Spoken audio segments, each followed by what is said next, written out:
back to Casablanca. In this episode, we'll be talking about Frozen 2, which is a 2019 animated film directed by Jennifer Lee and starring Kristen Bell, ldina Menzel, Josh Gad, and Jonathan Groff. Groff? I don't know. So I said over 2 years ago I was going to talk about Frozen 2 in my episode 17 of this podcast. I covered Frozen, and I said I will talk about Frozen 2 at a later date. And yeah, it's a little bit later, but that episode is notable for another reason. It's something I completely forgot about until I actually went back to listen to it a little bit ago. That's the first episode that I had intro music. It took 17 episodes for me to add intro music before I just started talking. So, yeah. I was thinking about just not having intro music for this one, just kind of... But, yeah, no, no, I'm not going to do that. So, when they announced Frozen 2, I think, like everyone, I was like, no, why are you going to do that? Don't do that.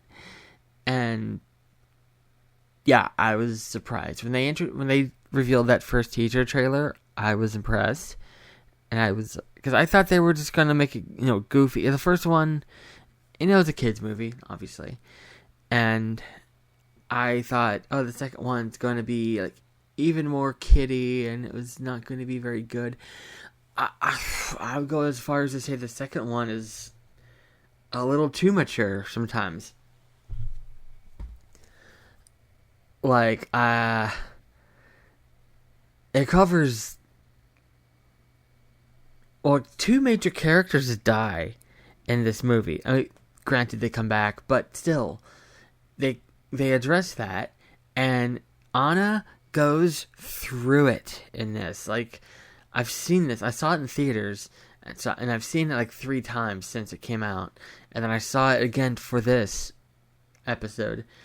And every time I'm like, whenever Anna goes through it, like whenever, if you haven't seen it, by the way, spoiler alert, I am going to spoil some things for this episode. The scene after, Olaf dies, and then, which, honestly, like, whenever, like, that scene happens, like, the theater, which was packed, by the way, was completely silent. It was like very eerie, and there was a lot of kids in that theater. There was a lot of kids, a lot of adults.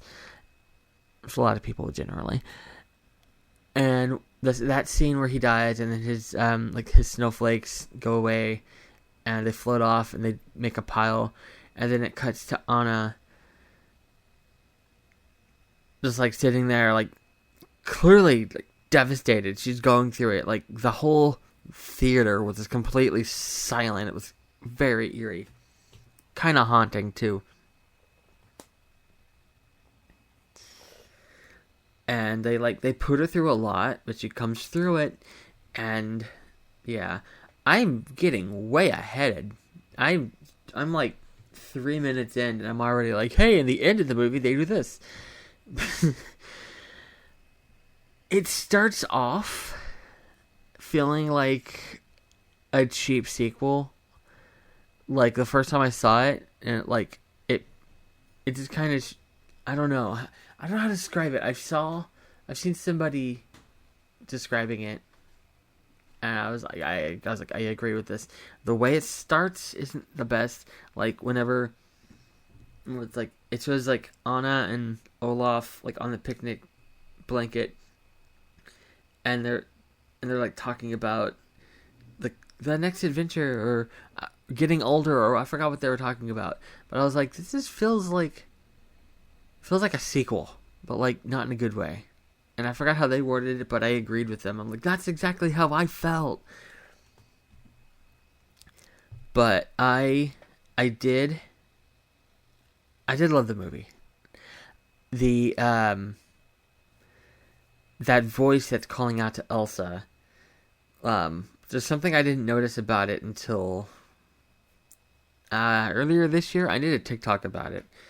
'Cause I was humming along to, I was listening to Stairway to Heaven by Led Zeppelin, and near the end there's a down down down down, and I was like humming along with that, and I was like,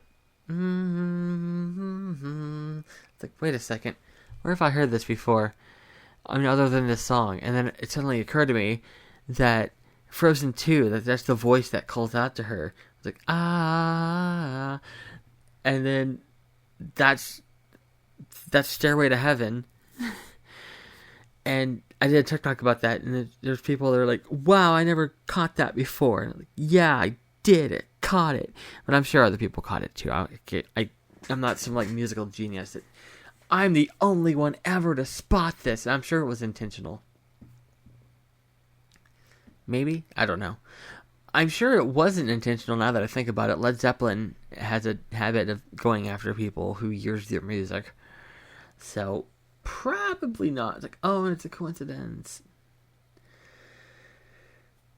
Speaking of music in movies that sound like other music, kind of a side note tangent thing, in the Hunger Games, the call that Rue does, do do do do, or something like that. Yeah, I always hated that. It sounds like Close Encounters of the Third Kind. Do do do do do. No, do your own thing. Yeah. Anyway, Frozen 2. Great movie. I said in the original episode, I hope they make a third one. And then everyone's like, no, they're not going to make a third one. That's the end of the story. Where would they go from here? Well, they've announced a third one. And Jennifer Lee went on stage at D23 and said that the story that they came up with is so big, it'll have to be 2 movies. So they're making a Frozen 3 and 4. And I think I'm the only one that's excited. Because, like, when Frozen 2 ended, I was like, what happens next? And everyone's like, okay, ended here. I'm like, no! I will agree with people on one thing. Disney kind of chickened out at the end when that wave of water comes rushing towards Arendelle. And then Elsa shows up out of nowhere. Somehow she goes from all the way to that island. Like, she, like, reawakens, she comes back to life, and she like apparates in front of the wave of water and puts up this massive ice wall, which the visuals look impressive, but I think it would have been more impactful for the movie if Arendelle was wiped out. I mean, they literally made a big show of getting everybody out. Everybody in Arendelle was out. There was nobody in the town. They could have wiped it out. It would have been a very dramatic scene. It would have ended the movie very well, very dramatically. But kind of like the whole point of the movie is like, I was gonna say like getting back at them and like righting nature, because the Arendelle had made this dam and really ruined things for the people in the forest. I forgot the name.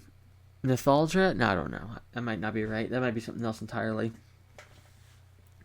But they ruined it for them, and they had to get rid of the dam, and the water from the dam was going to destroy Arendelle and Elsa stopped it.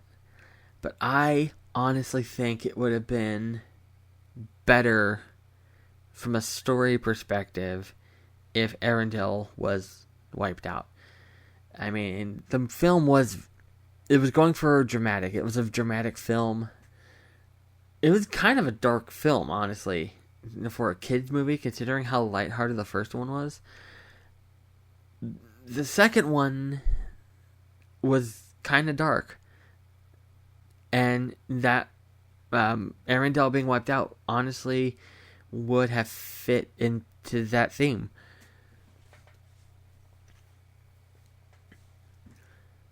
But I don't remember if I touched on this in the first episode, when I talked about the first one. but the two films are really good at touching on like mental health without actually touching on it. You know, they don't go into like they don't do like a therapy session, but they address it. Like Elsa's big thing was fear, conceal, don't feel, and then and yeah, like she's afraid of her power, so she can't control it, and that's like her thing. And once she's able to overcome that and isn't afraid of her powers anymore, then she can control it.